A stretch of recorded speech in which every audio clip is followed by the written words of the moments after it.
তরুণ আইনজীবী হত্যার পরও মুসলমানরা যে নীরব ভূমিকা পালন করেছেন, এর কারণ কি আজকের মুসলমানদের ইমানি দুর্বলতা? না, এটাকে তো আমরা বরং পজিটিভ দেখছি যে মুসলমানরা ষড়যন্ত্র, চক্রান্ত এবং ফাঁদ ধরতে পেরে তারা সর্বোচ্চ সতর্ক থেকেছেন।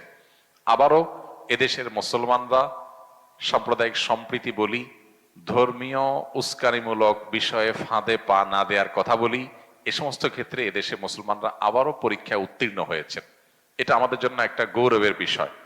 পৃথিবীর অনেক তথাকথিত উন্নত দেশ আছে, অনেক সমাজ আছে যাদের চাইতে আমাদের দেশের মানুষজন অন্য ধর্মাবলম্বীদের ধর্মীয় বিষয়ে অতিরিক্ত সহনশীল এবং বিশেষ সংবেদনশীল বিষয়গুলোতে তারা অত্যন্ত যত্নশীল এবং অত্যন্ত সংযমী। এটা আবারও প্রমাণিত হয়েছে। আমাদের পার্শ্ববর্তী দেশ থেকে যারা সংখ্যালঘু নিয়ে আমাদেরকে বারবার সতর্ক করে, তাদের দেশের চাইতে আমাদের দেশের সংখ্যালঘুরা বহুগুণ ভালো আছে। এটা আমাদের গর্বের বিষয়।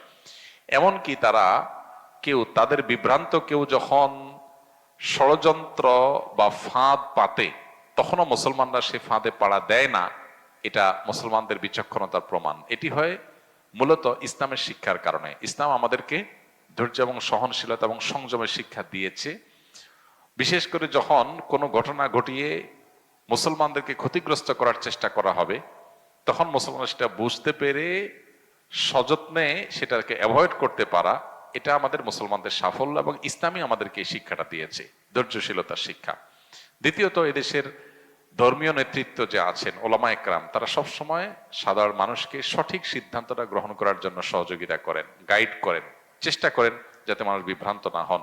এই জন্য সঠিক সময়ে সঠিক পরামর্শটা ওলামা একরাম দিয়ে থাকেন, যার ফলশ্রুতিতে এদেশে ইতিহাসে কখনো ধর্মীয় দাঙ্গা বলতে যা বোঝানো হয় সেরকম কোনো কিছুই ঘটে নেই।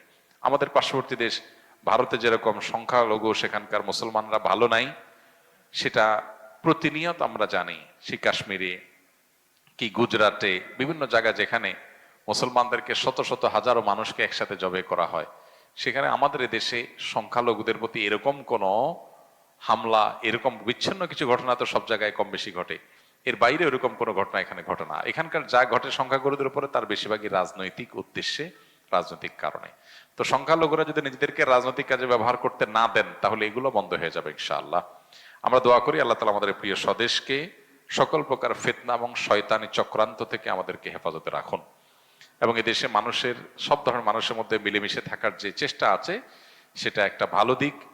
পশ্চিমারা, অনেক দেশের মানুষরা আমাদেরকে সকাল বিকাল দুপুর নিয়ম করে নসিহত করে আমরা যেন সংখ্যালঘুদের অধিকারের উপরে সচেষ্ট থাকি, অথচ তাদের দেশের মুসলমানরা অনেকেই আছে, অনেক দেশ আছে যাদের দেশে মুসলমানরা ভালোভাবে মসজিদ করে প্রকাশ্যে দিনের অনেক কাজ তারা করতে পারে না। অনেক কাজের স্বাধীনতা তারা যেমন দেয়, অনেক ক্ষেত্রে আবার কুণ্ঠাসাও করে রাখে। অতএব তাদের মুখে মানায় না আমাদেরকে সবক দেওয়া। আলহামদুলিল্লাহ, বাংলাদেশে মানুষ এবারও ধৈর্যশীলতার পরিচয় দিয়েছে, সামনে আমাদেরকে দিতে হবে।